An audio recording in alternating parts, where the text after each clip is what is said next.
That stuff matters, carved in stone. Every stitch and every tone. Living, loving, grinding through all the nerdy things we do.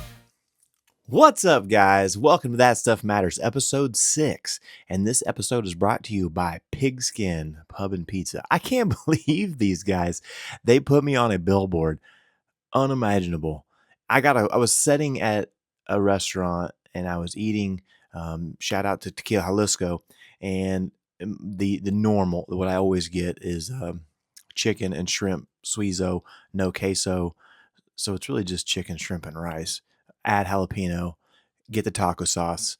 It's better than the cheese sauce, queso. So anyway, I'm sitting there, and my niece, Cammy, who was a guest on one of our most watched episodes, who works at Pigskin, called me and she said, "Hey, you're on a billboard down here by McDonald's."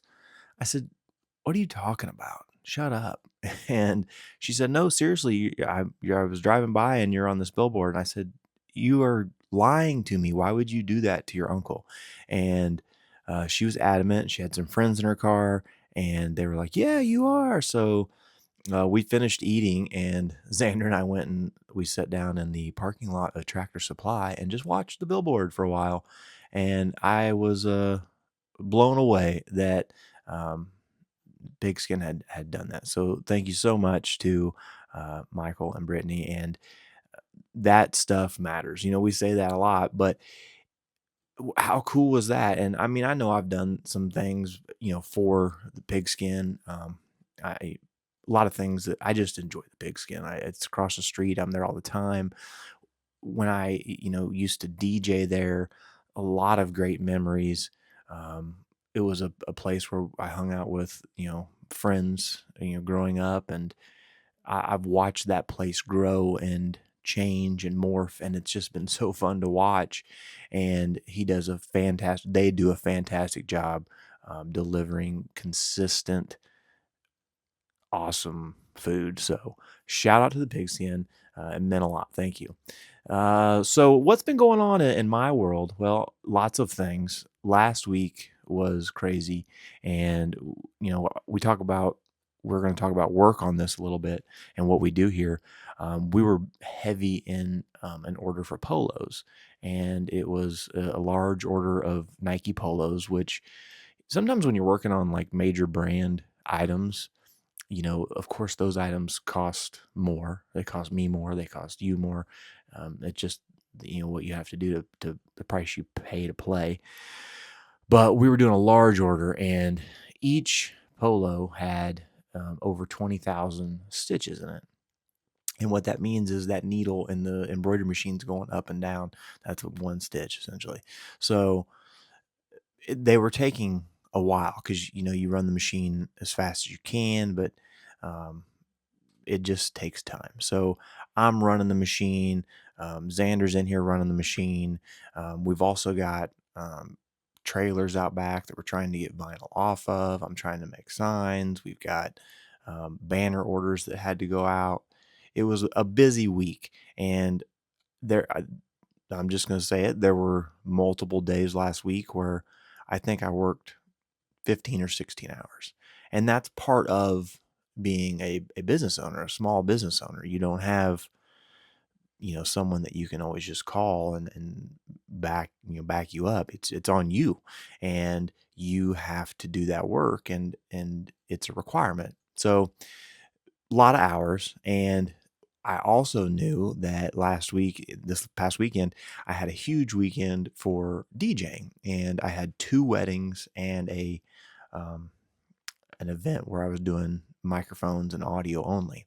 So wedding Friday night at Emerson Fields, beautiful venue over just past Macon, and I was fortunate enough on Friday that I had played at Emerson Fields the weekend before, and the owners there are fantastic. Shout out to Amelia and Steve, and it worked out where I could leave my equipment there for the week, which saved me a lot of time because then I could still work on Friday until, like noonish, one-ish.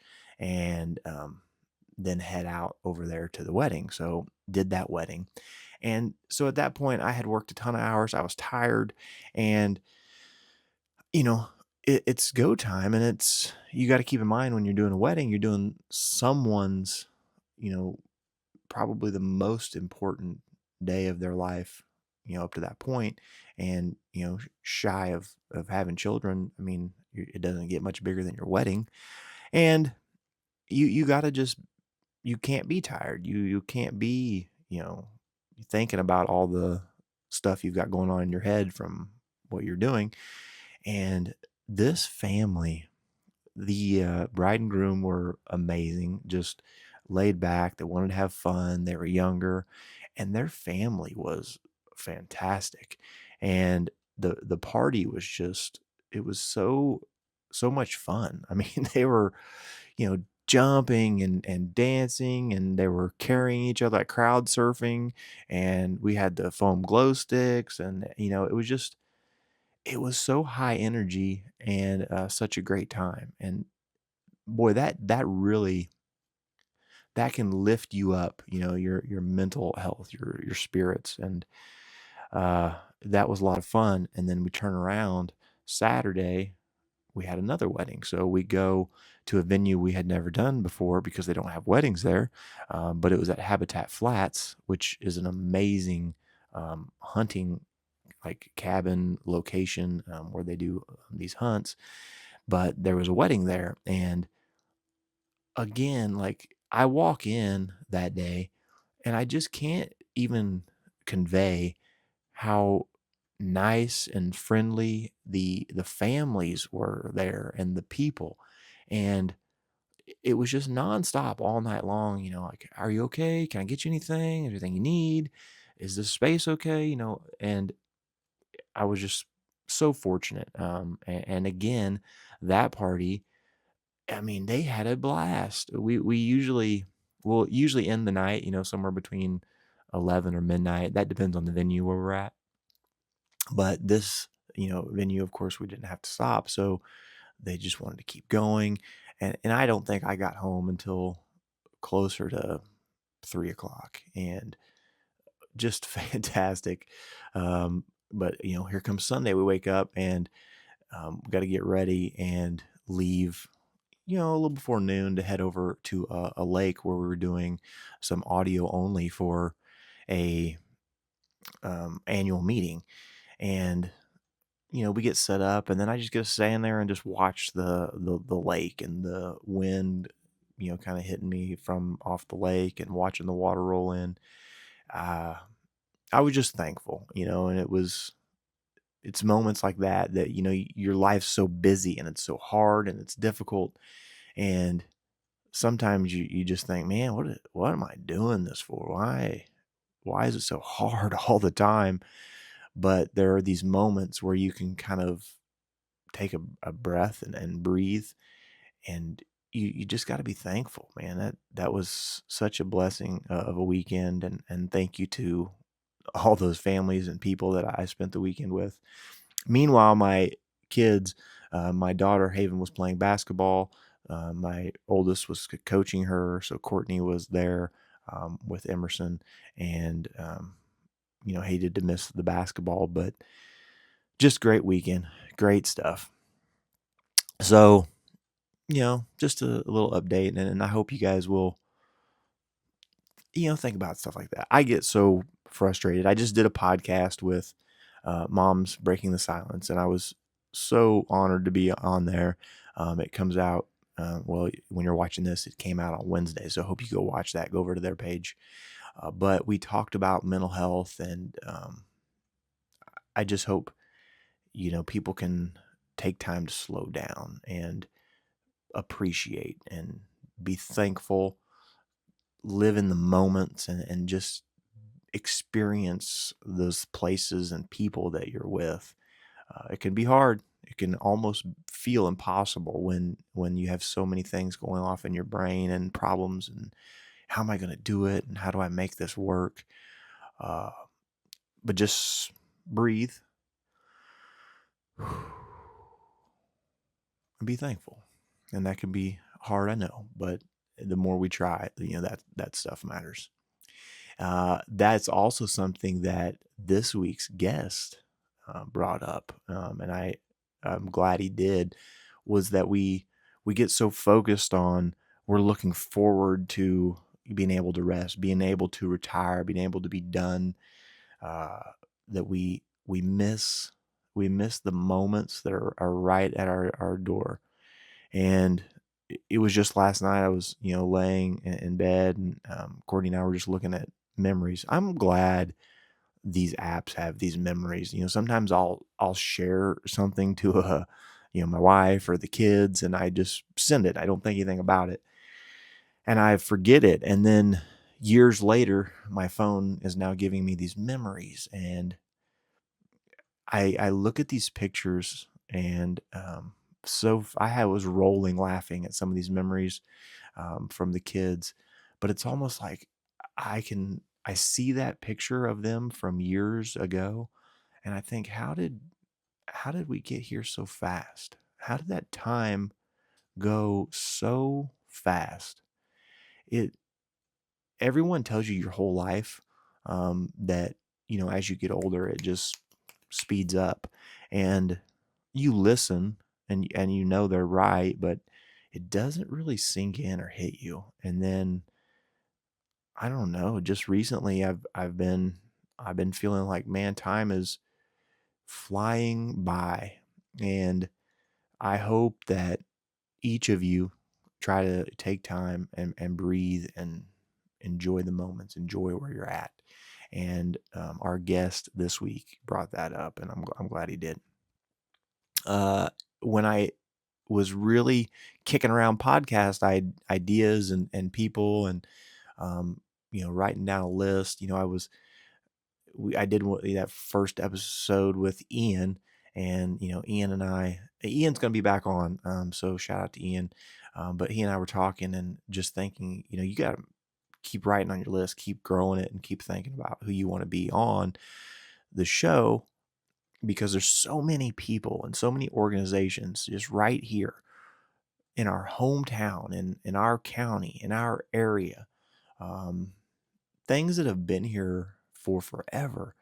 I was fortunate to do some work, um, here in town, of some some families that had put together a business, and I did these wall murals for them. And look, when I was working on that, I was always thinking, these are real people, that they were building something and they didn't even know it. And like right now, somebody's watching this video, and you have an idea and you're working on it, and you're going to start that idea, and eventually someone else may run with what you built, what you created. And that was, a big part of how the one of the main organizations I wanted to talk to on the podcast came to be. BPWC. That is an organization that has been helping thousands of kids. And I'm just, I'm throwing that number out there, but it's got to be, because they've been doing this for decades. And each year they've got, 80 to 100 kids. And uh, man, you think about that, that's pretty remarkable. And it started a long time ago, before it was BBWC, with people that were volunteering their time. They were just giving their time to help their kids and the kids in their community. And while they were building that, they didn't know BPWC was going to exist. And that is incredible to me. It's, you have an idea that someone else, you're building the foundation for, and it may eventually be something that changes someone's life. It's just wild to me. Um, we overlook all these little bitty moments, and our guest talks about the foundation, the beginnings of BPWC, all the legends to me that have been through that program, and really made Brookfield wrestling. I mean, we're a wrestling community, and when people talk about Brookfield sports, they know that we excel in wrestling. And why is that? Well, it has to be a large part of what people long ago started and was slowly built, and then what, Matt and the groups that help thought, they could build, and the brand that they could create. And it's really incredible. I've been looking forward to talking about it, and this week we finally get to do that. So without further ado, hear it from our guest, the origin, the story, the legends, the people. We talk about his current coaching, youth coaching, football. He currently coaches football in high school, but the founder of BPWC, this week's guest, Mr. Matt Parn. Yeah. Yo, Matt Parn, the architect of grind. BPWC, where the tough get refined. Built from the mud, no silver spoon shine. Wrestling's an art, mental steel in the mind. Blue pride, where the champion breed. Blood, sweat, and tears plant the victory seed. Hundreds of kids, now they kings in the creed. Out the struggle, Parn showed them the lead. Blueprints laid, BPWC rise from the mat to the sky. See the fire in their eyes. What's up, everybody? That Stuff Matters, the podcast, episode 6. And this is exciting for me because when I started kicking this around and I wanted to do the podcast, and I wanted it to be about the kids. Of course, when I think of my kids, I think of sports, youth sports. And one of the first organizations that popped in my mind was BPWC. My kid has been through it. My family members have been through it. The Nobles. Yeah. Forget about the Nobles. The Nobles going way back in the day. And so I reached out to Matt and I said, would you be interested in doing that? And I'm very thankful for today's guest, Mr. Matt Parn, the founder of BPWC. Well, Bean, thanks for having me. Thanks for being patient with me. I know you reached out a couple times, but I made it. Here I am. So Yeah. happy to be here. I kept hounding you because I don't know of a group that really builds kids the way you guys do. And I can speak from firsthand, watching my son go through BPWC. It is hard. Wrestling is the most difficult sport, in my opinion, mentally, physically exhausting, the determination that's required. And those are life lessons that kids don't usually get a chance to experience that early in life. And I don't know if many people realize all the good that you've done for, it's got to be thousands of kids by now. Yeah, it's probably getting up there. And I don't know, honestly, I think one thing that's helped us is technique's important. But I constantly tell the kids, in 20 years, nobody's going to care if you can shoot a double. Nobody's going to care what your sweep single looks like. Is what they're going to care that you showed up in the morning, you put the work in, So ultimately, that's what we're trying to build. Yeah. And we're going to go all over the place here, but one thing that just popped in my head was down there on the walls, you have, all those state champions that have been through the program, right? Yeah, I don't know. There's probably, I don't even know. I think we're on row 3. So I would guess probably close to 30 individual state champions. That's cool. That's really cool. And out of those 30, I would say over half of them are multiple time state champions.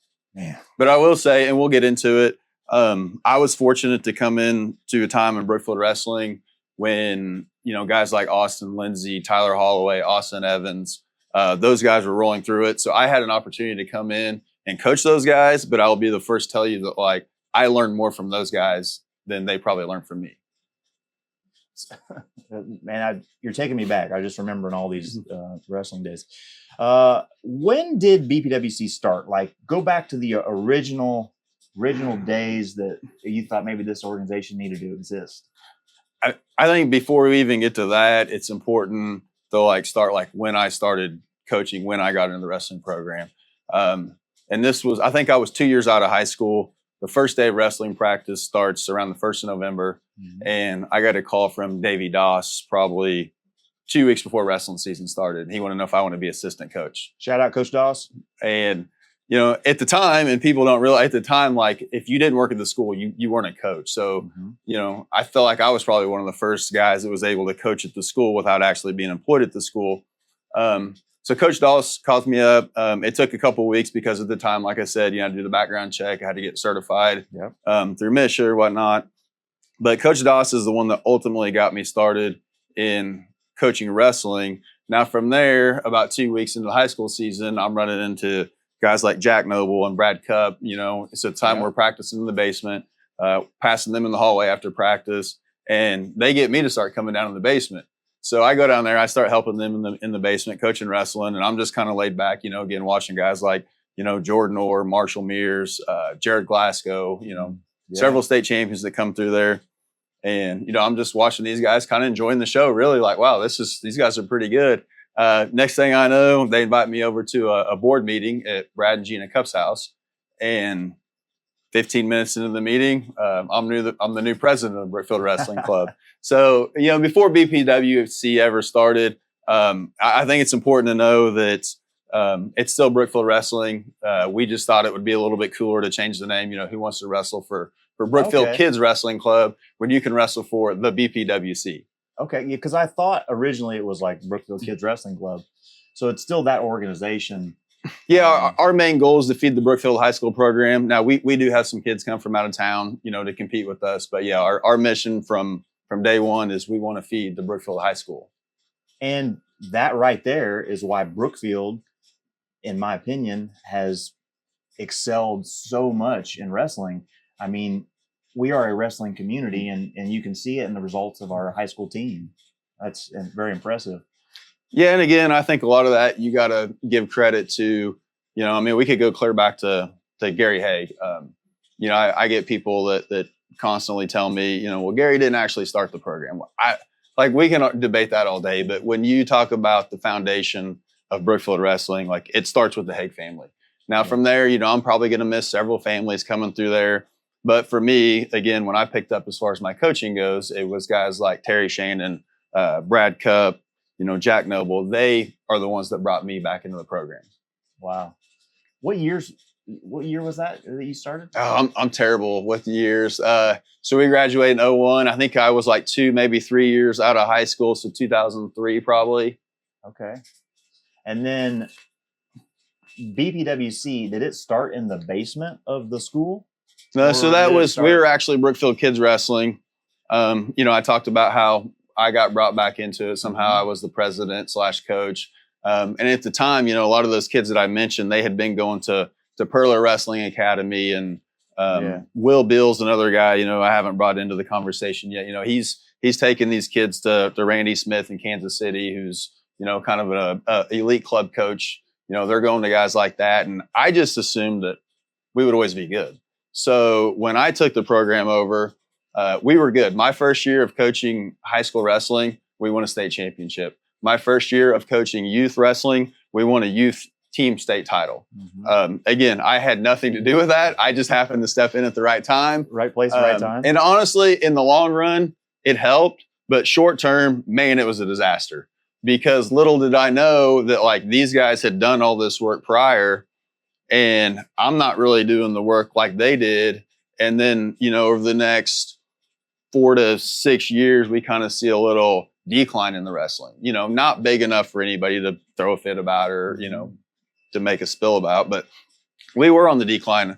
I remember our last year at Brookfield Kids Wrestling Club, they'd moved state tournament. The state tournament had always been held in Columbia, and they had moved it to St. Louis. Well, that year, I think we only qualified 3 kids to the state tournament. And Donovan, my oldest son, was 11, and he had qualified for state, placed a couple times. He didn't qualify when he was 11. Devin and Peyton weren't old enough to qualify yet. So we're looking to go to the state tournament. We're only bringing 3 kids. This is terrible, and it's on us 100%.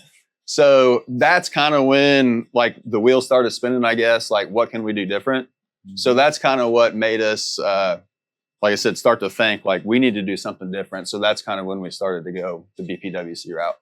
Okay. And did it start in the wrestling room above Faye? Yeah, that's where we moved. So that was when we were kicking around ideas. I'll never forget, I was working for my brother, and we were working in, where's Culver Stockton at? What's the? Canton. We were working in Canton.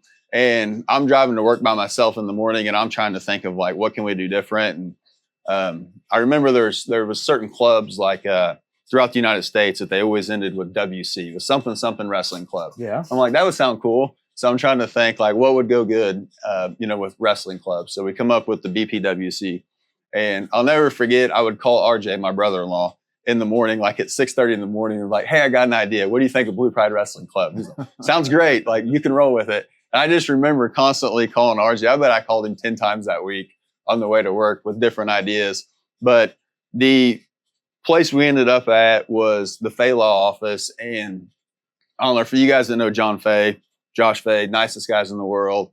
I'd really thought about it, and I had developed this plan to call John, and I was going to pitch him this big spiel about, hey, we'll rent it, we'll clean it, we'll pay your utilities.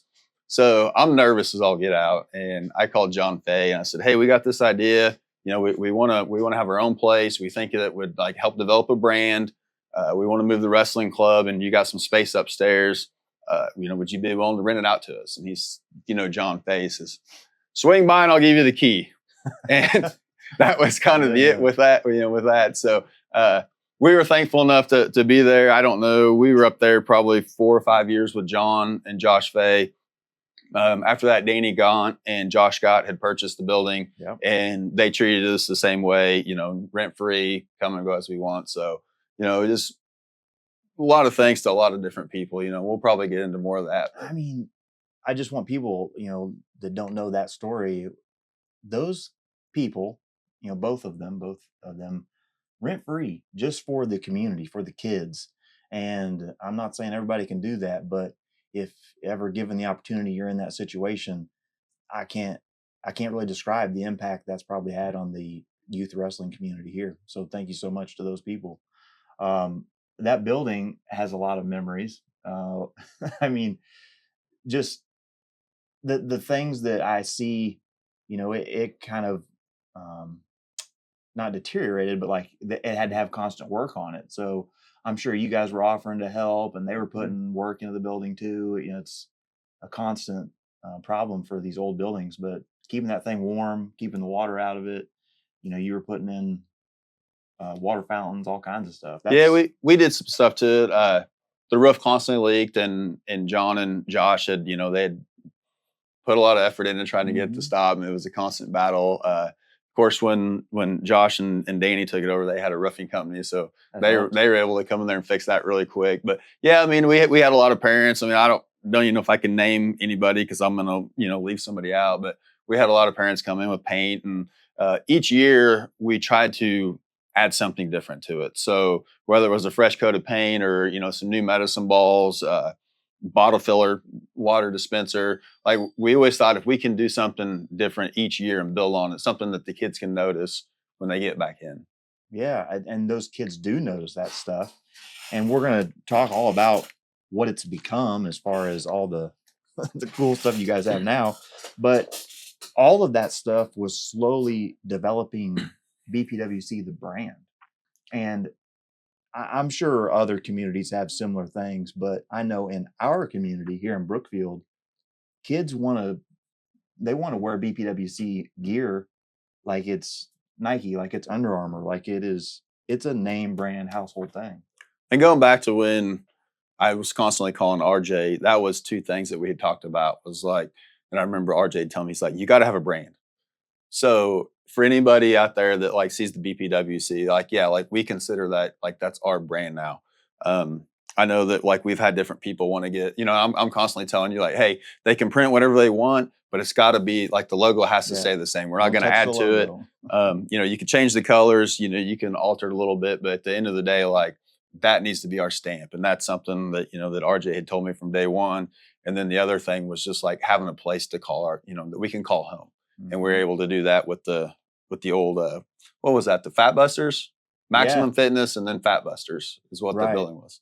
What's really cool about that building, and this isn't BBWC related, but the basement, I mean, it still looks just like it did. It's like those mirrors are on the wall, and it's got the walking track. Yeah, it's got the track. It's got a sauna. We were able to purchase a heater to get the sauna going down there. Yeah, it reminds both upstairs and downstairs. It just had that like rocky gym feel. Like you wanted to go in there and just work hard. Yeah, so it had the trusses, the big old trusses up top. And one thing that we thought we should do to keep the heat down, because of course, I don't know, I bet it costs $1,000 for those guys to heat that place for us in the wintertime. Wow. So we were trying to think of ways like to conserve the heat, you know, and lower energy bills or whatnot. And one idea we had was to add a drop ceiling in there. But then we thought that's going to take away, like you said, the Rocky effect of it, the old school gym, you know, where the Russians train or whatever. Right. So we ended up, sorry, John, but we ended up sacrificing the heat bill for the, since we wanted to look old school.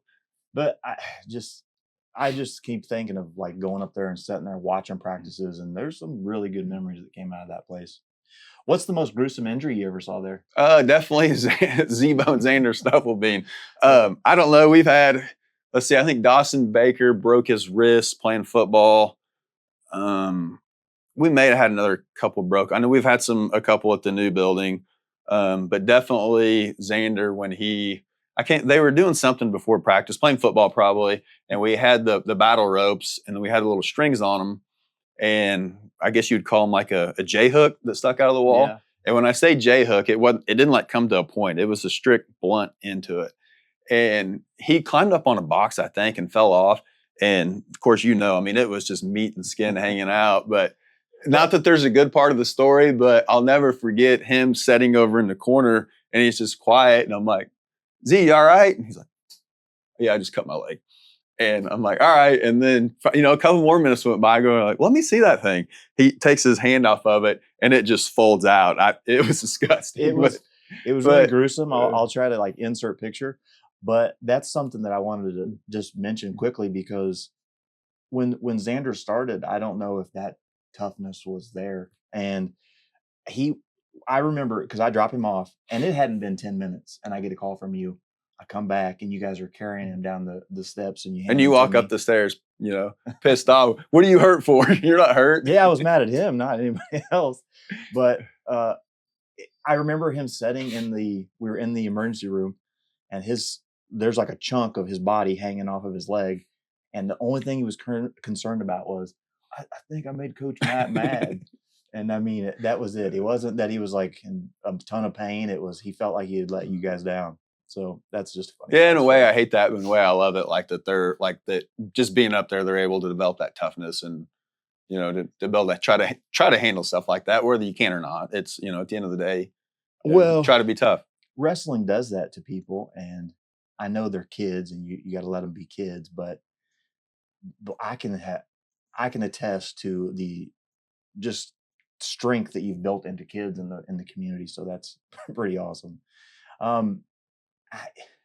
I don't really know if everyone understands how youth wrestling or wrestling in general work, but when does BPWC season officially start? Like the actual. We've kicked it back and forth multiple times. We usually kind of start signups right at the end of football season, which is the end of October, and usually around the week before Thanksgiving is when we kick off. Sometimes with our younger group, we'll wait till after the Thanksgiving break. Mm-hmm. But it typically starts, you know, late November, early December, and then it runs through the end of March. And then, of course, we got some kids that do some stuff in the summer. But honestly, we try to, and this is one thing that you'd kind of talked about is like, you know, we like building character and building quality kids and whatnot. Like right now, Colton Parn's doing an off-season program down there. Mm-hmm. So whether you wrestle or not, you know, we've had kids come through there. Sam Gilman's a kid that come to mind.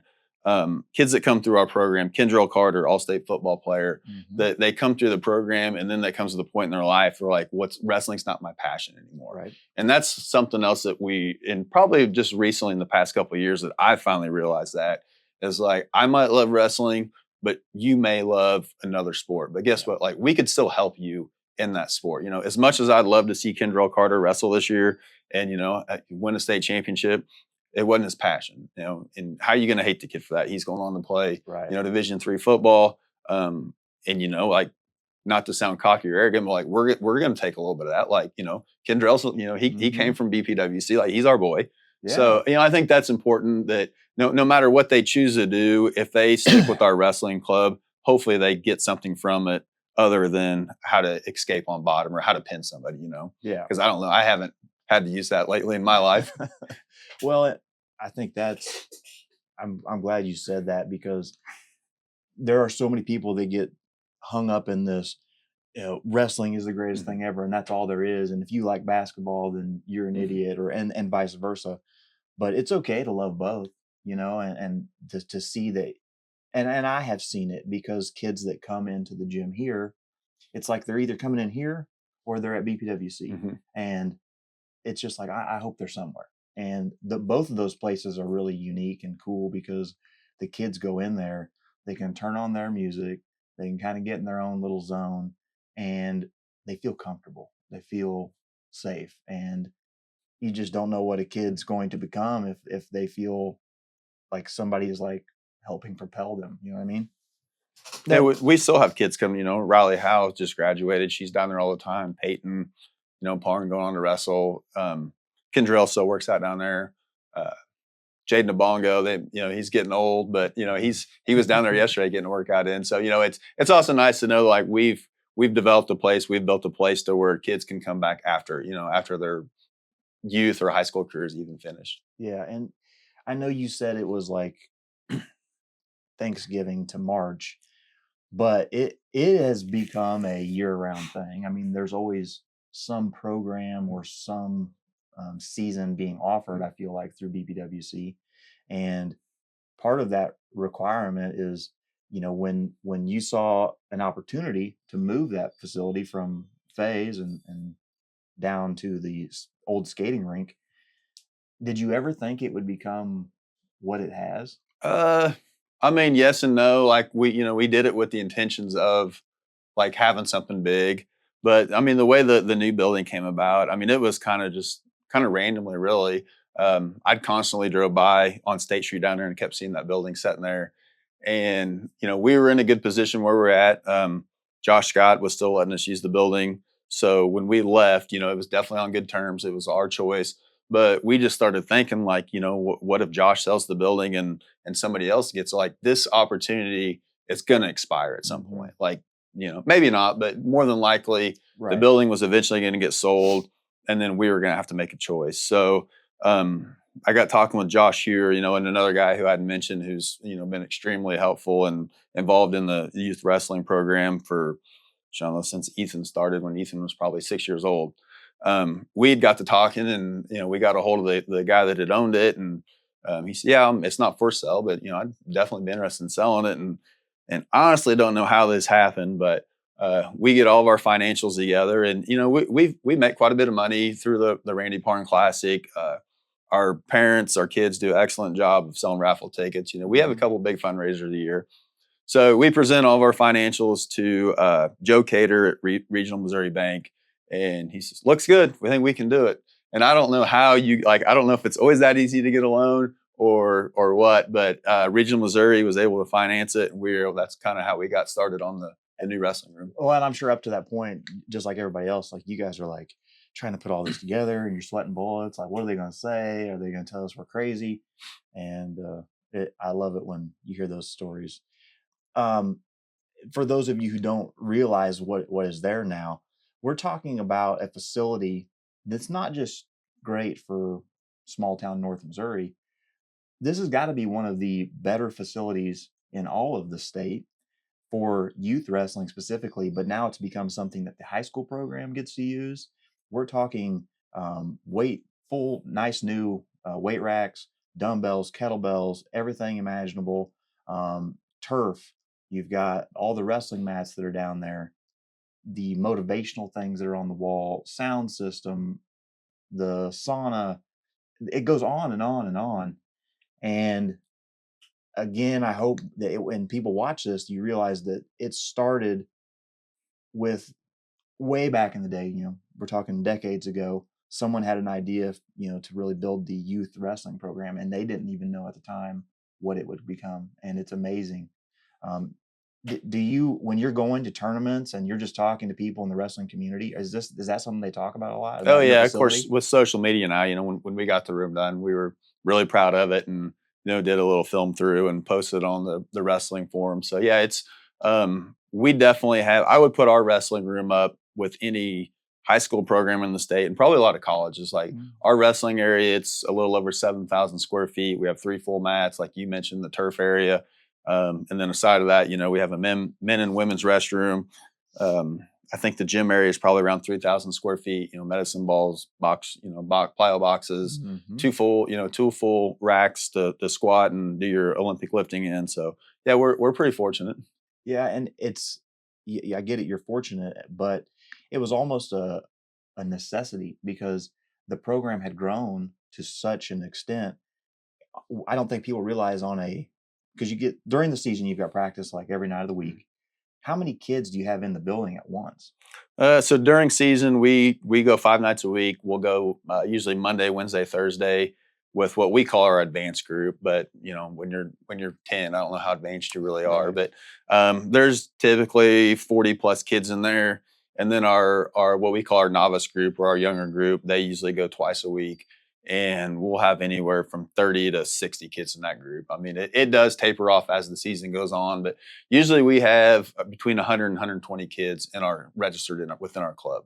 Yeah, that's pretty wild. And it's not like when you go to school, you're separating these kids into classes of 15 to 20.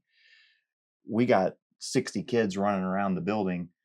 How many coaches are usually there? It depends. I mean, anywhere from 3 to 10. We got a lot of guys that help out in there, and I'm seeing more and more that we're getting guys that come back. When I say guys, I'm talking about guys like Rock Wine, Colton Parn, Dylan Willard, guys that had wrestled through that program. So it's always nice to see those guys back in the room, and that they can show up more on a consistent basis.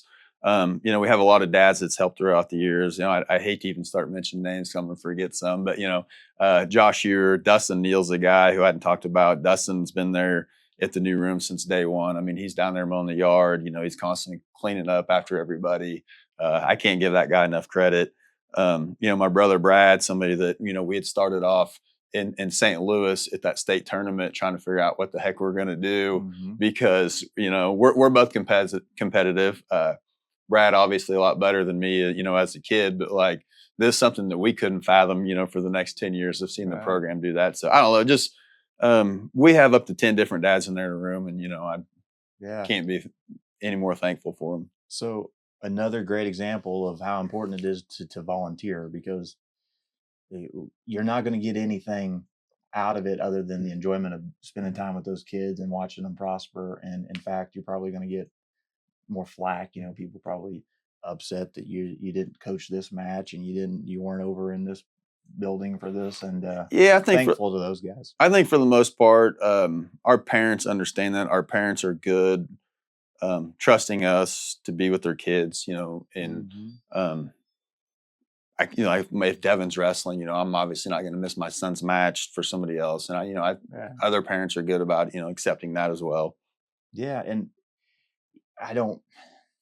I got to bring this up. It's like your kids specifically, and including Brad and you.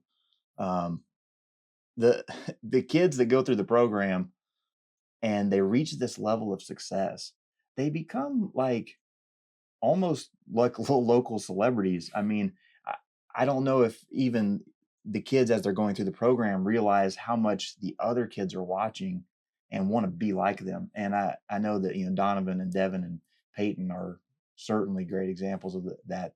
Kids they really want to be like the kids they see in BPWC. Yeah, that's important. One part, I think, not that you intentionally miss anybody, but Riley Howe's one that comes to mind. Yeah, Um, there's so many. I just brought those three up. well, just quick, just a story about popped in my head with Riley. Riley Howe started wrestling before there was girls wrestling. Like, I don't think a lot of people realize that there was a point in time where girls didn't wrestle, and if they did, they wrestled the boys. Mhm. And just thinking about the old wrestling room, just a quick story that popped in mind was I get a call from Travis Howe, and at the time, Logan and Colton, his two boys, they were wrestling, and he said that Riley wanted to try wrestling, and his wife was, really wanting Riley to wrestle because that's what Riley wanted to do. And he just didn't know about having his daughter wrestle. Mhm. And of course, at the time, Dylan was pretty young and she wasn't wrestling. And I said, Travis, I get it. I said, I don't want my daughter wrestling, but if I just want you to know, like, if your daughter wrestles, we'll coach her just like we coach the boys. We got 10 coaches up here. We'll make sure she's taken care of. So of course, Riley's mom got her way, over dad, and Riley started wrestling, and You kind of mentioned about parents and stuff, and I feel like I've never been wrong, like as a coach. Like, coach is always right. Right. I'll never forget Samantha Howe came up there and wanted to talk to me, and she said, I think Riley's in the wrong group. And of course, me, I'm like, I run this, this is how we're doing Right. it, and I'll make that decision. Well, a week goes by, and I'm watching Riley, and like, she's competitive. Like, she's tough. She's a tough kid. So, I swallowed my pride, and Riley comes up with the advanced group, and man, she took off. That girl, she'll forever be on my Mount Rushmore of girls wrestling in Brookfield. Just so many of the younger girls look up to her now, and Yeah. just amazing individual. I think that, it's important that people know her story as well. Yeah, and I'm not, I didn't get to watch enough of her matches, but I watched several, and she was so competitive. Like, regardless of who she was facing, man, she had some like really like brutal matches. I just remember like hair in her face, and And I probably root for her a little more, like, just because she's not the strongest in her bracket. She'll never be the fastest in her bracket.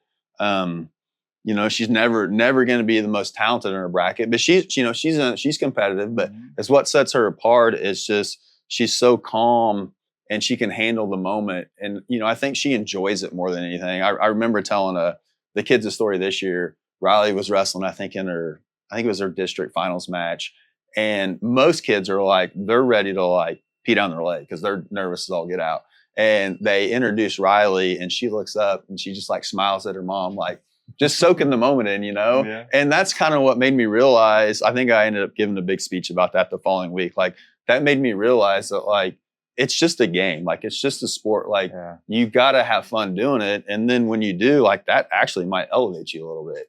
well, and since you bring that up, something that Coach Pasley, I've always heard him say is, like, when they're at the state tournament and they're down there in the hallway before their match, he wants to talk to them about anything but wrestling. But wrestling, yeah. And that's really cool, because I can only imagine how like nervous some kids may be in that moment, and being able to just maybe make them crack a smile and talk about something else is big. Oh man. Yeah. So there's programs going constantly, and you really have to continually be bringing kids in. So is there like a recruitment, or is it just like, that like new kids are going to show up? I think we're at a point now to where, we advertise and enough people know our brand that we get, new kids involved. I talked about our season, it ends in March. Another guy that mentioned, Kelly Malloy, he comes in, he's there all season long. I feel like sometimes Kelly feels like he's maybe getting on my nerves or something, but I love that he's always like, hey, I hate to bother you, but, and he's always got an idea, he's always wanting to, like I said, improve the program. So he comes in, works his tail off all season long, and then he sticks out a short freestyle season that usually lasts another month and a half. And something about Kelly, how many years was he helping before he even had a kid that was wrestling? He was there at the old wrestling room. Like, again, I'm terrible at dates, years. So I wouldn't even have to guess. But I know when he moved back from Columbia, I'll tell you this. When he was moving back from Columbia to come back home, before he'd even moved his wardrobe, his fancy wardrobe that he's got back home, he had messaged me and said, hey, I'm moving back. I want to be involved in the wrestling program. Like, what can I do? So, the guy's heart was in it before he was even back in Brookfield. That's really cool. I love stories like that. And it's another testament to just, chip in and help, and you never know what kind of difference you're going to make. BBWC is, phenomenal. And there's so many things you guys have going on down there. But something that I always remember about you is coaching youth football. So, maybe the most successful youth football team that's ever been through was, you coached by you and Reese. And do you like coaching wrestling or football better, or which? At the youth level, definitely wrestling. And again, I need to go back, and when you said the best youth football team ever, you guys have to understand that we had the 5 best kids in the entire league on our team. Like our fifth best kid would have been the first best kid on any other team. So that helped. And then, my brother-in-law, Niall Thudium, was coaching high school at the time. I think he got out maybe a couple years after that. But, they were running the spread offense at the time. And I'm not a football guy. Like I still tell the high school kids of the day, like, I don't like football. Like I don't watch the NFL. I don't watch college football. I don't do fantasy football. Like I just don't enjoy football, but I do watching, kids compete. I enjoy watching kids compete, whether they win or lose. And so I had the game. I mean, you know the game. Well, no, I mean that's where I'm getting at. Like I don't really know the game. I'm getting to know the game, but just to have resources. At the time when I first started coaching youth football, I went and talked to Coach Thudium, and he's like, the first thing I would do is I wouldn't huddle up. I'm like, why would you not huddle up? Like I need to have a chart with the plays on and stuff. And he said, you huddle them up. You got 11 kids in there. They're kicking, they're fighting. Like just get in the line of scrimmage. So that's kind of what, like everybody's like, oh, you want no huddle offense with third graders? Well, Coach Thudium said that was the easiest thing for us to do. And just his play calling. Not that we ran their offense to a T, but like we were able to take his offense and dummy it down to where the kids could understand it. And I know a lot of you may have not have seen this, but what's unique about the program you ran was, I'm talking, we've got from third grade through sixth grade, a team that does not huddle. There are other kids on the sideline with signs that have random things on them, like other sports team logos, candy bars, cereal boxes. Yeah. And here they are like shaking these signs up. And I think the other team's looking over there going, what in the world? And it does simplify it because, I coached 2 years below Matt, and we were always trying to do something similar to what you're doing. The defense they just can't even pick up on what's going on. It's hard to organize 11 kids. No, you wouldn't believe how many other coaches would come up after the game and be like, what do those signs mean? And, of course, we would never tell them. But, again, you talk about like people how complicated it was. I hope I still coach a youth team, so I hope none of our opponents are out there watching this. But it's as simple as this. Like if we hold a candy bar up, the candy bar ends in R, so we're zone blocking to the right. If we hold a cereal box brand up, it ends in a cereal ends in an L. So which way do you think we're going? Like we're running to the left because that tells our line how to block. Now it gets a little more complicated than that, but I just think any time that you can simplify things for kids as to where it might look more complicated on the outside, it's really pretty simple. And I know you do switch that up. So that example is correct, but you have done it differently for different things. And you got to remember that there are groups on the field. So you got linemen, you've got skill players, all these different things, but the linemen are only looking over for one sign. Right. And I mean, that keeps it really simple. And they don't even know for sure what's happening behind them, but they know how to get in position to make the play. So that's really cool. Did you won the league all 4 years? Yeah, I don't think so. We won the league all 4 years, and then we went to some competitive tournaments. I think we lost the first year at third grade. We went to, where did we go? Lawrence, Kansas. And I don't know if anybody's watched like Friday Night Tykes.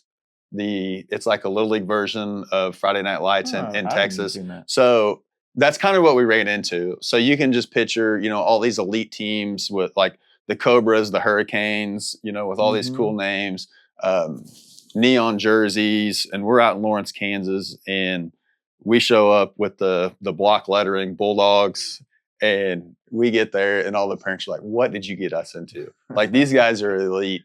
But we competed pretty well. We made it to it was like an 18 bracket, and we made it to the championship game and ended up losing. But just looking back at all the times I got to coach youth football, probably my favorite moment was the kids got a chance to play on Saturday night.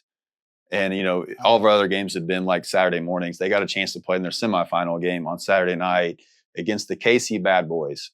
And I mean, it was a pretty rough team. They were pretty hard nosed, pretty competitive team. And just that moment for the kids to have that moment on a Saturday night, it's one I'll never forget. Man.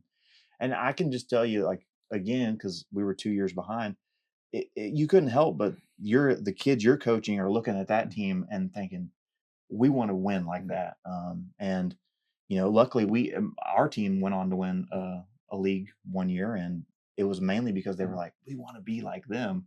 And I know it probably sounds a little crazy, but that group kind of starts to change the culture back in Brookfield, because we definitely had went through a rough stretch in high school sports and high school football.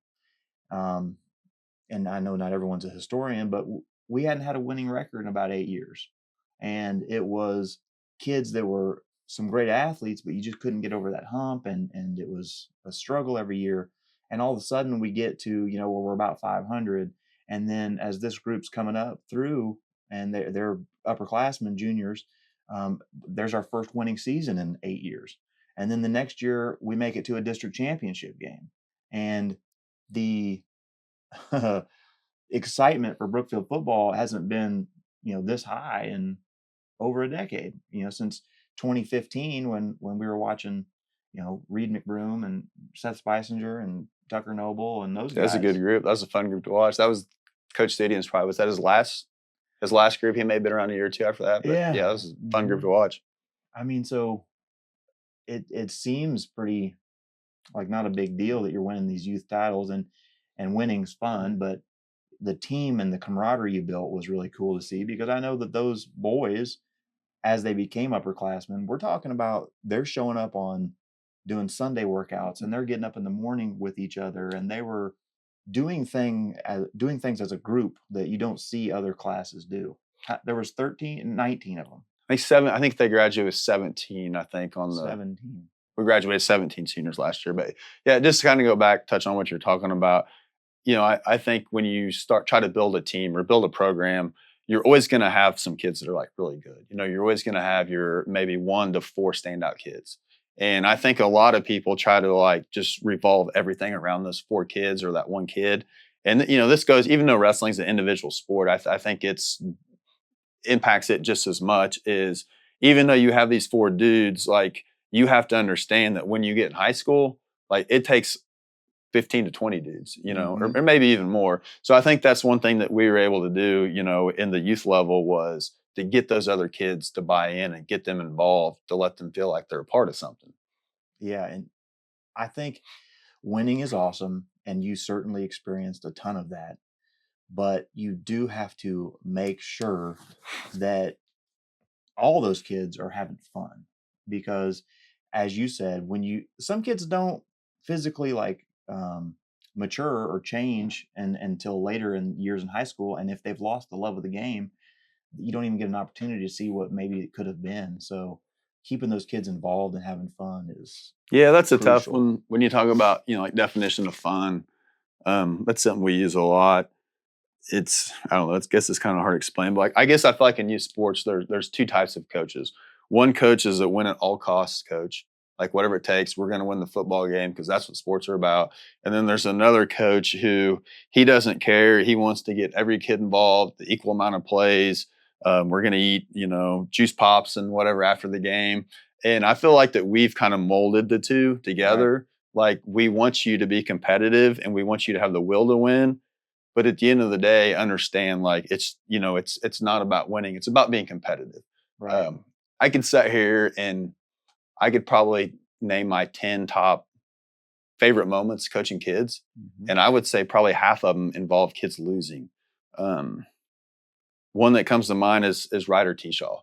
He's a senior this year. He's placed twice at the state tournament in high school and was a qualifier, I think, as a sophomore. So here's a kid who's got 2 high school state medals, 3-time state qualifier, and I think he qualified for 1 time during his youth career. Mhm. In the match, I think it was his 8th grade year, he had to win the match to get him a medal. And he was losing the match, and I'll never forget, we'd moved it to the Hy-Vee Arena, the old Kemper building. And he's losing the match. He needs to take down and win it on short time. So anytime there's short time in wrestling and you're winning, like you're backing up, you're staying away from the guy. So Ryder's going after the kid, and he points up to the ceiling at the Hy-Vee Arena like this, and the kid looks up, and Ryder's able to take a shot of him. At the end of the day, he came up short and he lost the match. But like that's a fun moment right there. Like even though Ryder didn't win the match, like he had the will to win in that moment, and not that like gave him his 2 state medals in high school, but like I feel like part of that, like he developed mindset skills over the years they were able to get him those 2 medals. Yeah. I mean, losing sucks, but boy, is it important to build character and the will to be willing to like start to be consistent and really work through improving yourself. So you have all this success at the youth football level. Then you rolled that right into coaching the middle school team, and then right there from the middle school team, now you're a high school coach. So you really, I know wrestling's your favorite, but is coaching high school football like right up there? Don't put this on camera. I don't want anybody to know this, but like nothing compares to coaching high school football. And this is something that Coach Thudie and I, we've like went back and forth over the years, because I was like, how can you not say winning a state championship in wrestling is like the best thing in the world? And he's like, I'm telling you, I'm just telling you something about being in that locker room. And I'm telling you, there's something about being in that locker room that makes high school football the best. I don't know. It's back to, talking about losing moments, this year coaching high school football. I was fortunate enough to work with Coach Stevens. I like to talk about him here in a little bit, get into that. But just the moments we had this year, it wasn't winning the bell game that was my favorite moment. It wasn't winning the conference championship that was my favorite moment, or beating Lawson at home to get in the district championship. Mm-hmm. My favorite moment this year was the mid-buck game when it was 3rd and forever, and we run a little. I think Trace had scrambled out of the pocket. And you probably remember Siope Pulu got an unsportsmanlike crackback. Yeah, and it was a 15-yard penalty. I mean, it was the right call. But it sparked us. I felt like that, even though it was a penalty, I felt like that sparked us for a moment. Siope got the hit. They throw a flag. Of course, Coach Luke's at the numbers. He's on the official's tail. And I was able to pull the kids over and be like, hey, they're not going to overturn this penalty. It's going to be 3rd and 30. This is the moment we talk about. It's like not being up by 48 against Maysville. It's like, that time that our back's against the wall, how are we going to respond? And very next play, I think, maybe the play after, but we threw a quick pass out to Hayden DeYoung, and he housed it like 40 yards. Yeah. And, for that moment, that Hayden DeYoung moment, I'll forever remember that, because that's a kid I'd coached from 3rd grade, kid who had a lot of talent. He was just always kind of like right behind the other 4. Mm-hmm. For him to step up in that moment and score that touchdown, then we were able to come back and, hold them on a 3rd and long on defense, and we get a defensive holding call, and ultimately end up losing the game. One was garbage. Oh yeah, that was the worst call I've ever seen. But I don't know, just again, even though we lost the game, just to watch those kids in those moments it makes it enjoyable. And I'm sure many people don't know the hit we're talking about, but Siope hit a kid, and it wasn't like malicious. He was doing his job, and it was probably one of the hardest high school hits I've seen in a long time. I think every hit that Siope had was one of the hardest hits I've ever seen in high school football. Yeah, it's pretty rare that you get a kid to move into your district that's just like an animal. And what's funny was his mom came in one day and we were talking about football, and I was like, it's so fun to watch him and he does fantastic. And she's like, Siope? And I'm like, yeah. And she's like, well, you're just lucky that my other boys weren't here, because there would have been an ambulance constantly leaving that field because they were violent. So shout out to Siope. We still talk about him now in the off season. We're like, man, if we get one more Siope move in, and then Coach Luke's always like, hey, we just better count our blessings and be grateful that we got him last year. We got him. So, real quick, let's talk about. We started to change this. Not me. I had no point in this. So you start to change this culture in Brookfield, and winning is like attainable, and everybody's excited for football again, and you lose that group of seniors. And now, I guess some people would call it a rebuilding year, but there's a ton of talent on the team.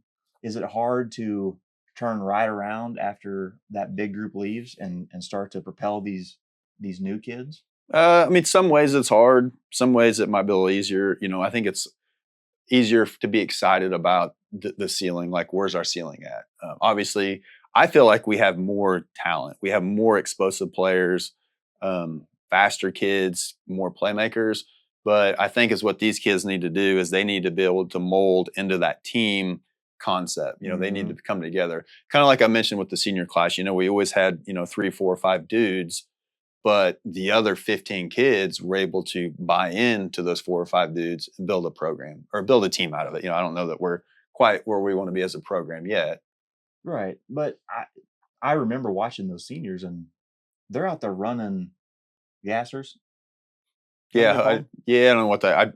I always turn my head. I'm a defensive guy. Somebody else can Right. give them a shake. But But yeah, no, they're running they're those on always their doing own. something different at the end of practice for sure.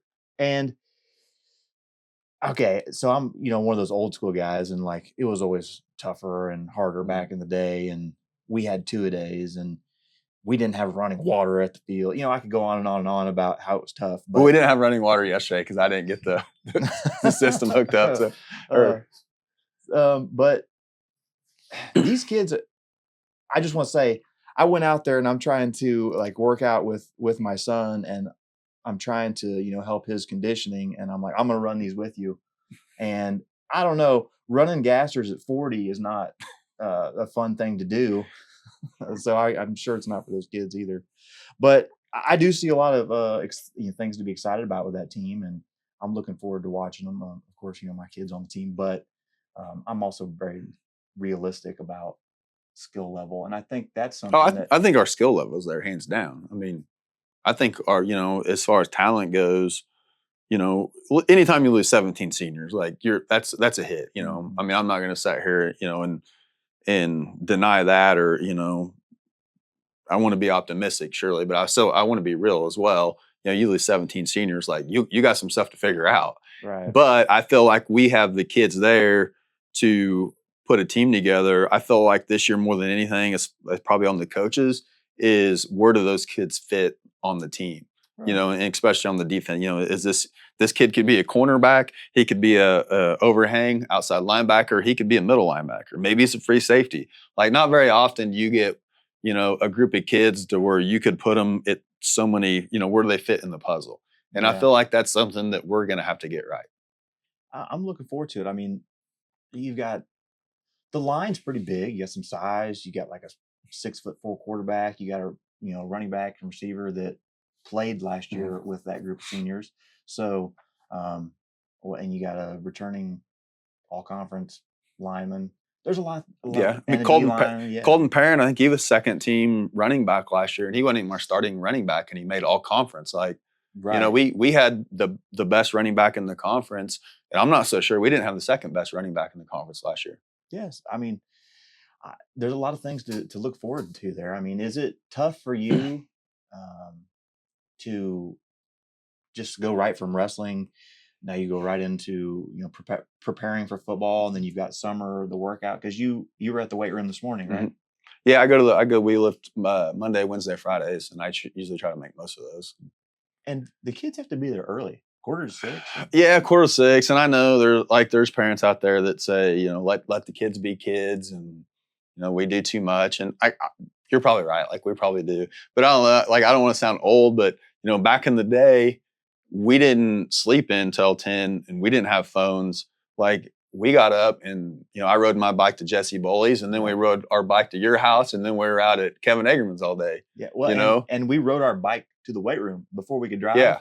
Like that was nothing. You just hop on your bike and you ride out there at 6 o'clock in the morning. So I don't know. I feel like you have to create opportunities. You have to create more opportunities for kids today because they're not as apt to like go out and do stuff on themselves by themselves. Like I never played basketball, but I can't tell you how many times that I played pickup basketball at Joyce Park, Mm-hmm. or baseball, or whatever it was. Or we even played tennis down there. Yeah, and I think something that you're doing there, and I've heard you talk about this before, when you started coaching the high school team, you you were the old guy. Like you're not an old guy, but on that coaching Yeah. staff, you were the old guy. I mean, let's be clear. Coach Pasley is older than me, but yeah, Sure. I'm still one of the old guys.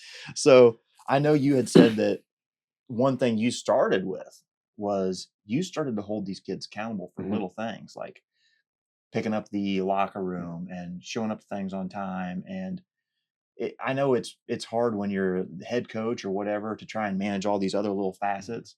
So is that something that you still believe in, like with the kids being there early and on time? That all of that is helping develop that culture.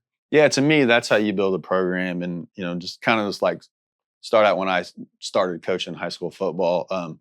They had actually hired somebody, a younger guy, and I think he ended up turning the job down.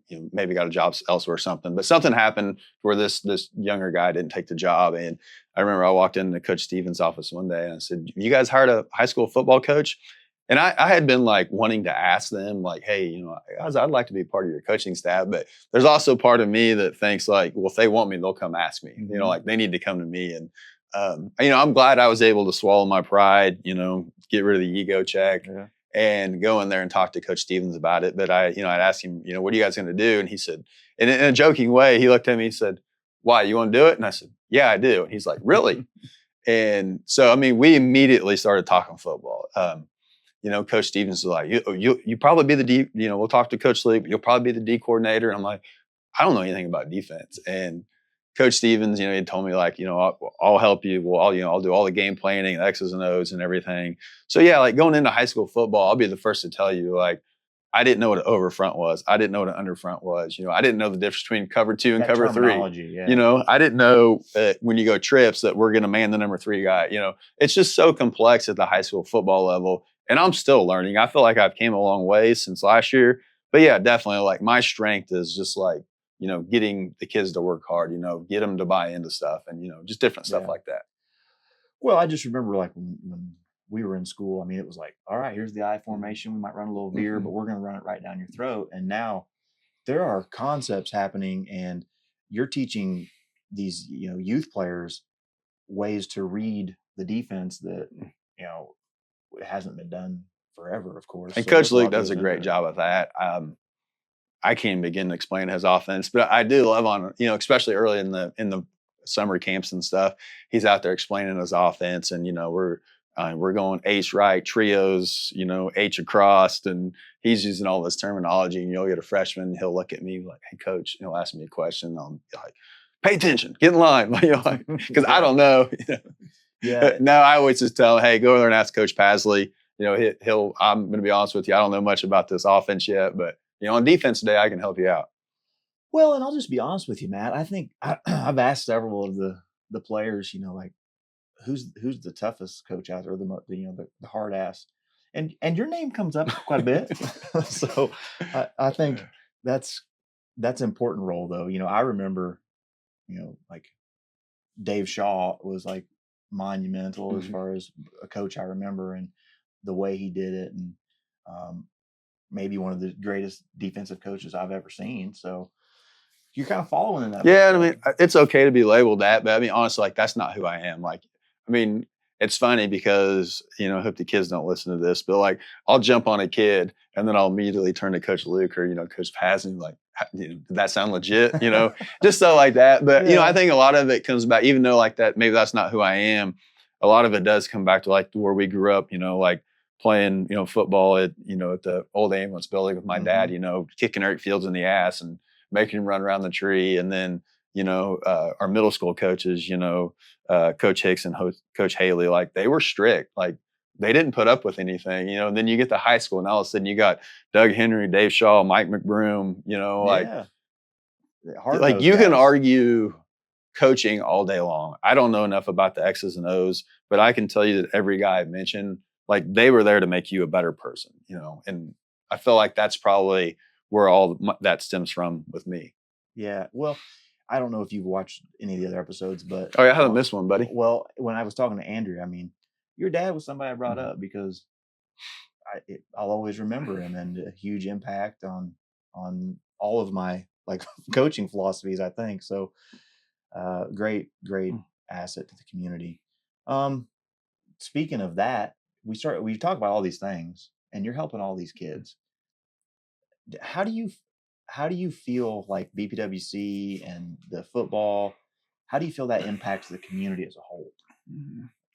I don't know. Probably several ways. One, I think it gives obviously kids an opportunity, and now their parents see it. And now their parents want their kids to be a part of something. And then we're able to, put stuff into those kids to where when they're not in the program anymore, they want to come back and invest in the program itself. And, I kind of mentioned that with, Colton Parn this year. He's been out of high school 2 years, and, he's already running a summer program for us down here Yeah. at the wrestling room. Colton was there at 6:00 in the morning at high school weights. Last year, Colton was at every middle school wrestling practice. He just wants to be involved. And not that everybody, and we talked about passion earlier, not that I expect everybody to come back and give everything to the wrestling program and the football program, because that's what my passion is. But, just if they can find their passion within the community or whatever it is, then I feel like, we've succeeded. Right. Well, and I'm a firm believer that the kids who go through that wrestling program, stick it out through football, whether you see great success or not, those are life skills that they make you better employees, better community members, just better, active members of whatever community you're in. So I want to, say thank you to all the coaches and stuff. I know we were talking about culture and the way it's changed as far as that goes, but I really want to give a quick shout out to the coaches, the football coaches we have, like that younger group, and the way they've connected with the kids has really been fun to see. Immediately when Coach Luke came and he's out there doing they're like, he's running out on the field to them and like chest him and bumping Coach them. Coop, they had a lot of energy, didn't they? Yes. Yeah, I don't quite bring the energy that Coach Coop brings, but I'm getting close. I think I did I chest bumped Bucky a couple times last year, so I'm getting there. Yeah, I mean that's really been fun to see. So we're lucky that they came in. As far as the programs go, what would you like to see as far as growth, or like what vision would you have for BPWC? Or I mean, I think with BPWC right now, talked about earlier, just each year find something to improve on, whether it's something new at the wrestling room or whatever that is. And I feel like we're in a good place there. I feel like that now we have to figure out how to, to keep that, to sustain that. And, I feel like a lot of probably more youth sports than high school. And this isn't a knock at any, parent or whatnot, but it seems like at the youth level, you'll have a good group of kids with a couple of really good parents. But once their kids are gone, they don't have anything to do with the program anymore. And that's fine. Like, again, like that's not their passion. But I feel like that's something, there's going to come a point where I probably want to start to slide away from the youth program. So I feel like it's my responsibility to make sure whoever comes in there, they're there for the program, not just for their kid or just for a short period of time. right. And, I don't think that'll be a problem. I feel like we're molding enough kids. I feel like we've built a brand where we're going to be able to do that. Yeah, it's once again really incredible. Football wise, though, I mean, I think we just got to continue to grow numbers. That's something. Yeah.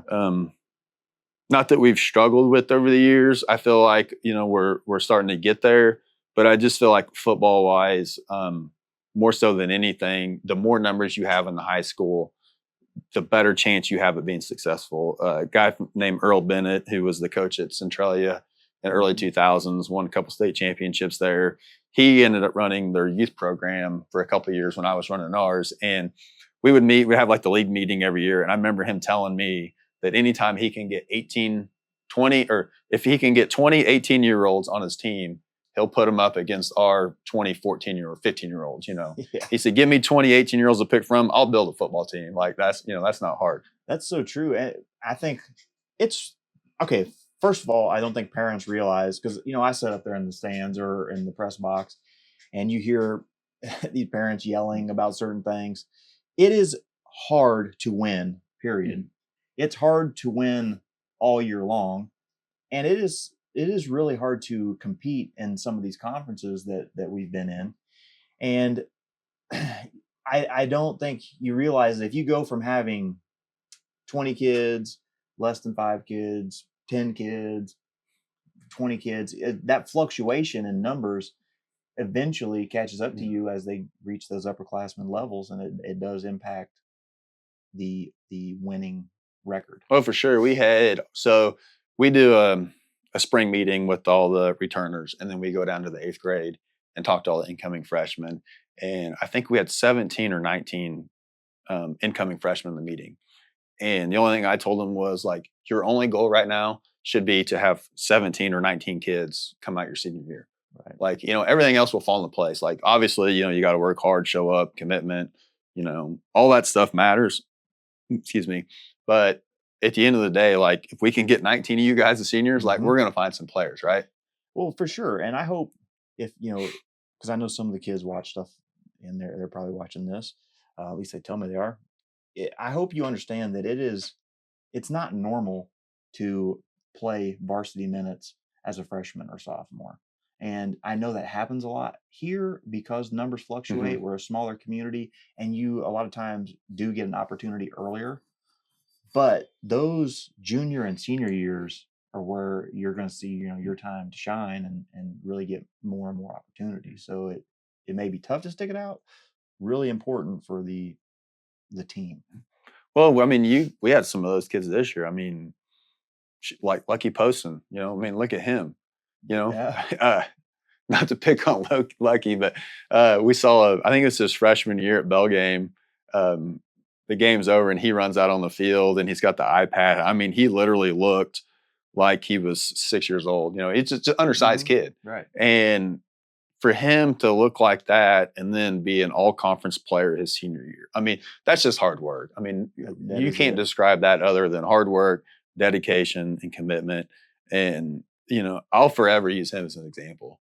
Not that he didn't have talent. Like, he was a talented kid, but his best attributes was his work ethic and his dedication and just his will to play the game. Well, and when you're a youth athlete, genetics comes into Mhm. play. So if you're just a small kid, you might have a lot of skill and a lot of will and determination, but it's just hard if you're 15 years old and you're playing against an 18-year-old Mhm. man that's 6'2", Got hair on his chest. Exactly.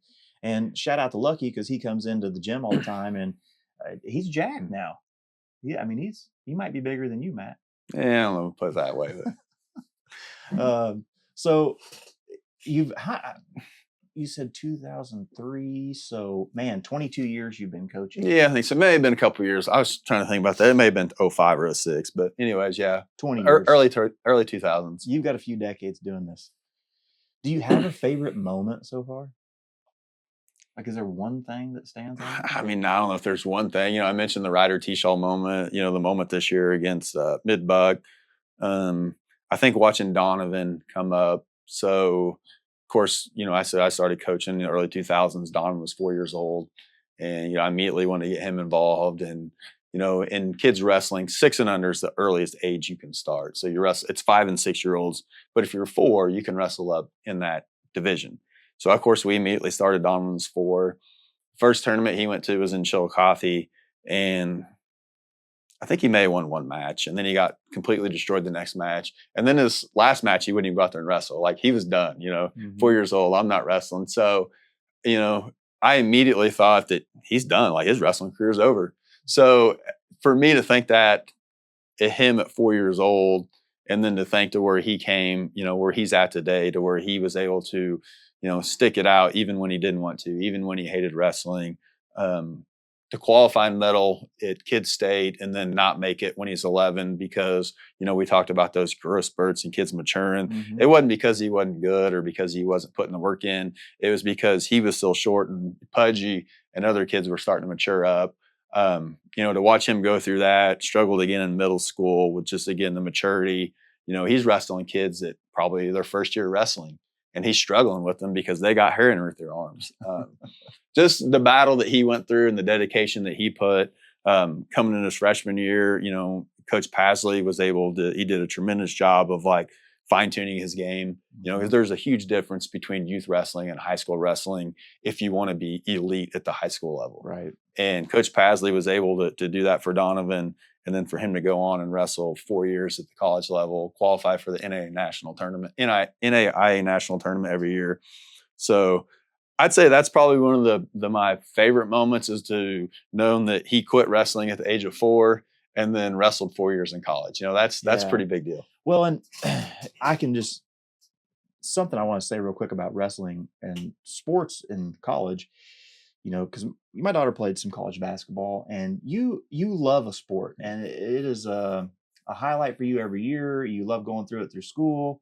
You develop this just real passion for it. And then when you go to college, it is a job. It is not like the fun sport you started to play.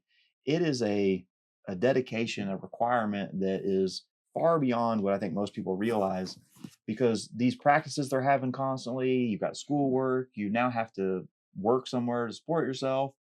And you mix all that with when you go to college, it's not like they're waking up in the under the same roof as you. So there's not someone there to motivate them to get up and keep going and keep battling. So just what you said, that's awesome that he was able to do that, because wrestling at that age has got to be incredibly tough. Yeah, and he had his struggles. You know, his freshman year, he wrestled 141, and he was competitive, qualified for the national tournament. The next year, he came back in, and coaches had big plans for him to cut to 33. Well, he weighed 130 pounds when he was 12 years old, you know? Mm-hmm. So he made the cut, qualified for the tournament again, and, you know, the results really didn't change, his end results. And he was probably done at that time. Like he'd, you know, thought I've wrestled since I was 4. And I told him, you know, I said, I want you to wrestle, but if you feel like this is your time to get out, you need to get out. Like, I don't want you to hate wrestling for the rest of your life. Mm-hmm. You know, I want you to still enjoy the sport. But I did mention, you know, you talked about the job and stuff. I said, you know, you need to realize you're getting a pretty good scholarship to wrestle. So you could either not wrestle and get a job, or you could wrestle and consider that your job. Mm-hmm. And it took him a while. He made of course, he made the decision to keep wrestling. Stick it So out. I'm glad he did. But, you know, at that point in his life, if he had decided not to, mom and dad would have been fine with it. Yeah, that's he definitely one of the kids I'll always remember, because he also, it's like as he got older, he was in the wrestling room all the time helping those younger kids. So that's monumental. You know, just kind of one final thing I want to say about that senior group. You know, your kids, and a funny story that I have is I didn't get to coach them with you, but I did coach Trace and flag football earlier, and Xander was younger, but I hadn't went and threw him on the team. And you talked about how good some of those kids were. So here we are in flag football at the Y. That's not about winning. It's about we're going to get the ball to somebody different every single play. And I would remember I would throw these like 40-yard bombs to Trace, and he would run down there and catch them. And we were trying to work the ball around to other kids. And it's tough for a kid to catch the ball at that age, you know, when they're younger. And I'll just never forget, I kind of realized how good some of those kids were going to be. We come back to the huddle and they go, Coach, would you just give the ball to Trace? We don't care. We just want to win. And I think that kind of sums up a lot of those kids and how they dominated. And Trace was like that too. Reese and I still go, you know, of course, he's texting me all the time about the latest rap song, you know, and that's where I get my playlist from. But we still go back and forth about the Lily days. And one thing that we constantly talk about is when, like, we would be up like 48-0 in the second quarter. And I would be like, Trace, come here. And we would rotate somebody else to quarterback. And he'd be like, what are we doing? Like, like it's only second quarter. Why am I coming out? You know, I'm like, well, Trace, we're up 48 points, you know, it's going to be all right. Competitive for sure. So if you were to get in a time machine and go forward 20 years, what do you hope people say about BPWC? I mean, I don't know. I just hope that the tradition's still there. You know, I don't know that I necessarily need them to like say anything about it. I just hope that when I leave it, and everyone else who's been involved in it up to this point, when we leave it, that it's still able to grow. You know, I hope it's there. I hope it's still an opportunity for kids to get better. So, you know, I don't know that like any of us need any like praise or like, you know, like these guys did this. It's just, you know, like I talked about Brad Cupp and Jack and those guys. Like, I hope whoever comes in and takes it over at some point, they don't just think it's always going to be there because it's there. Like, you have to continually improve on it and build on it and make it better, you know? Yeah. That's a really important lesson. Like, no matter how good you get or how big you build something, the work that was required to get you there is required to maintain. Never stops. You know, that's something that, you know, I learned through fitness for sure. What do you think is, you know, one word, if we ask all your athletes to describe you in a phrase or a word or two, what do you think they would say? I don't know. Someone would probably say jerk. No, I don't know. I mean, I think they all respect me. I actually had a little confrontation with one of them this morning, a high school kid. And he's working with me this summer, Mhm. and he slept in for weights and was a little late for work. And so I jumped his tail in front of the whole maintenance staff, and then um, everybody, went out to do their job or anything, and I asked him to stay back. And I said, "Hey, you can hate me, you can think I'm a jerk or whatever you want to think about me." And he immediately stepped in and he said, "No," he said, "I know you just want best, you want what's best for me." Mhm. So like when he said that at that moment, like whether he said it because he meant it or he said it just because he knew it was the right thing to say in that moment, just stuff like that. Yeah, that's probably the best way to be remembered. Just someone who cared. Sometimes, you know, the way you deliver something is as important as the message. And I think kids remember, were you passionate? Were you fiery? And did you really care about me? So that's pretty amazing. Um, do you have like a go-to phrase you like to shout at practice all the time, or is there anything that you're always known for? I just remember Coach Shaw So was like, "Who's football, walking?" that's what I was getting ready to go to. In football, it's anytime we break up to an individual drill or go somewhere, it's when I blow the whistle and go to the linebacker drill. So let's go, man. Who's walking? Yeah. I So don't yeah, totally remember that's that. great because I still stick with the Coach Shaw phrase. But no, I mean wrestling. No, I don't we don't have a go-to phrase. We have a go-to song for sure. I don't know if you listen to any Waco-tron Oh, checklist. We do have our official BPWC song now. I think you Um, sent that to me but one time for me to listen to. That's something that I think is kind of cool. We're just kind of rolling off of this, but now at football practice, we have these speakers out there at the field, and the kids will have music playing randomly throughout practice. Is that helpful? Do you think the kids Uh, respond well to music? yeah, so that's more of a Thursday, like a Thursday practice deal. On Mondays we do our scouting report. Tuesdays usually offense, Wednesdays defense, and then on Thursdays, of course, we kind of go over our game plan for the week and do special teams and stuff like that. It's more of a walkthrough. So we let them play the music on Thursdays, and it's more of a like Coach Luke always says, "Hey, Hayes in the barn." So like we've put the work in Monday through Wednesday. The job's not finished, but like we should leave on Thursday feeling comfortable. Like by Thursday, when we leave there should not be any doubt in our minds that like we're ready to compete. So I think part of that is, letting them enjoy practice a little bit by letting them have a little music, knowing that they've earned it up to that point. Yeah.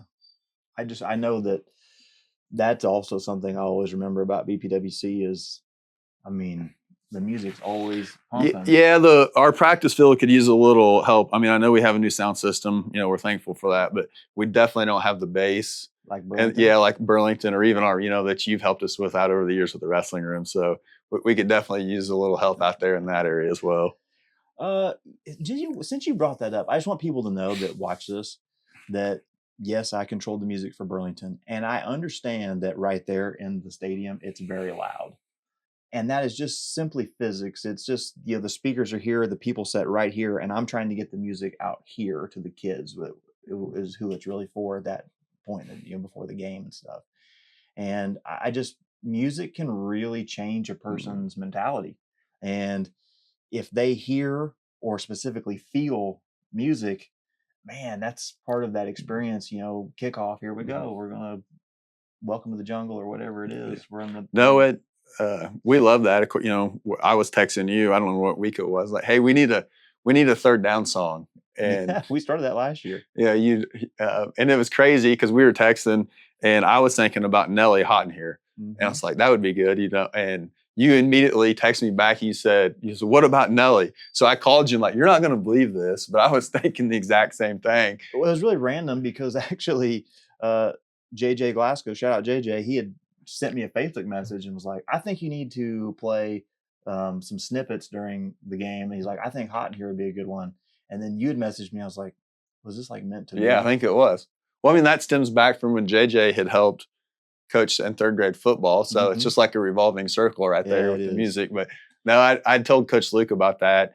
And then our first third down of that game, you play it, and he switches over. We have an offensive headset and a defensive headset, and he can switch over to both. And he switched over to the defensive side, and he said, there you go, there's your song. And, of course, you're playing the song, and then they get a first down. I'm like, well, it didn't work, but it sounded good. Yeah, sometimes when I'm playing them, I'm like, oh, maybe I shouldn't do that again. I'm like, no, we just got to be consistent. I think I got complaints about that, but simply for the fact that all the people our age, when they would Mm. hear Hot in Here come on, they wanted to keep playing. So they wanted to dance. They to thought it. we were dancing out at the Hideaway or somewhere. Yeah. And I think, I don't know if it's common, but Burlington, I might be one of the only music guys that's ever had a penalty flag thrown on him. And that was because they said it was too loud at the kickoff, and they had two offsides in a row, Yeah. and they blamed it on me. So each referee crew can determine how loud I have the music. Keep that in mind. This has been a lot of fun. I always enjoy talking sports with you. When you come in here, we'll just get going, and I'll just randomly throw out ideas to you, and you never tell me to shut up, so I appreciate that. Well, I'm glad you had me, because honestly, like, I think I told you before this how nervous I was talking in front of the microphone and the camera. But it, like, when I come in to pick up a bag of shirts or something, like, I'll stand there in the doorway and talk for 2 hours. I really had to convince Matt, because BPWC is something that I'm passionate about, because I've witnessed how it can change kids and how important it is for the community. So I really wanted to at least do an episode where we discussed it, and people could see, because not everybody's a wrestling fan. Not everybody knows what BPWC is, but what a tremendous program. So we always have something near the end of this show here. Say it with your chest. And this was actually started by my daughter, Emerson, because she runs around the house, and if I'm trying to tell her a life lesson, she'll be like, "Say it with your chest, Dad." And Oh boy. it's really just, what is something that you really just 100% stand behind, you back it, no matter what anybody says, you believe it's going to impact the community you're in. Boy. I don't know. You got me there. I don't know if it's something like I live by, I guess, but something I've learned probably since I started working at the school. And so at the school, like, all the teachers are always like, and everybody, and I want to retire too, don't get me wrong, but everybody out there is like, I can't wait till I retire. I can't wait till I retire. I'm like, this is the best job in the world. Like, why do you guys want to retire? And I don't know, I guess it made me think, like, don't rush through life. So Yeah. like, you could think about this, try to word it here. So, like, you could argue if you want to go to preschool, like, you may have been excited to go to preschool or kindergarten. I may want to stay home. But I think it's fair to say, like, once you get in kindergarten, like, you think it's the greatest thing in the world. But then all of a sudden you realize there's like first graders, and they start calling you little kindergartners. Mm-hmm. So all of a sudden, like, you can't wait to be a first grader. And then once you're a first grade, you can't wait to get to fifth, because they're at the top of the food chain, right? Right. I mean, did you feel that way as a kid? Yeah, it's never ending. So then you hit fifth grade, and then you realize there's a middle school level. And now all of a sudden you're still a little elementary kid, and you just can't wait to be a middle school kid. And it just seems like that evolves all the way up to high school. And then you can't wait to be a senior. And then when you're a senior, like, you're so close to graduating. So then you spend your whole senior year like, I can't wait to get the hell out of his place. Mm-hmm. And then whatever you go into, college or workforce or whatever, I just don't want people to spend like the rest of their workforce life waiting to retire. So I don't know. I definitely don't live by that, because I'm always like ready for the next thing. But just being around the kids and like adults at school, like, life's pretty fun. Like, we're pretty fortunate to live the life we do. Yeah. And it just seems like since kindergarten, we were always ready to get to that next level. Yeah, it's kind of funny that you bring that up. There's a movie that I hate to watch, not because it's a good or bad movie, but because it's like scared me. And like, there's an Adam Sandler movie where he finds this remote, and he can like fast forward and stuff through life. I don't know, remote breaks, and Yeah. he ends up missing a bunch of important moments in his life. And that is always like, I've got this fear of it, and I constantly find myself thinking, okay, I need to slow down and then like really enjoy the Tuesday night softball game that I'm watching girls just get walked, and it's like, oh my God, this is so hard to watch. But I don't want to forget those moments. I don't want to miss that stuff. And it's almost sometimes the harder I try to focus on slowing down, the worse I am about, oh, I got to get this done. I got to be here. I got to go do this. I got this meeting. And I need to work on that. But I'm glad you brought that up, because that's something I do see a lot. We just need to kind of try to enjoy the moment you're in right now. Matt, what else? You got anything that you really wanted to make sure people hear about? I think you touched everything. I appreciate you having me on here. glad I was able to suck it up and talk in front of the camera. Well, I appreciate you. I'm really glad that you've coached and are still coaching my kid for so long, and it's made a huge impact. So really appreciate that, Matt. Well, thank you. Well, thank you guys.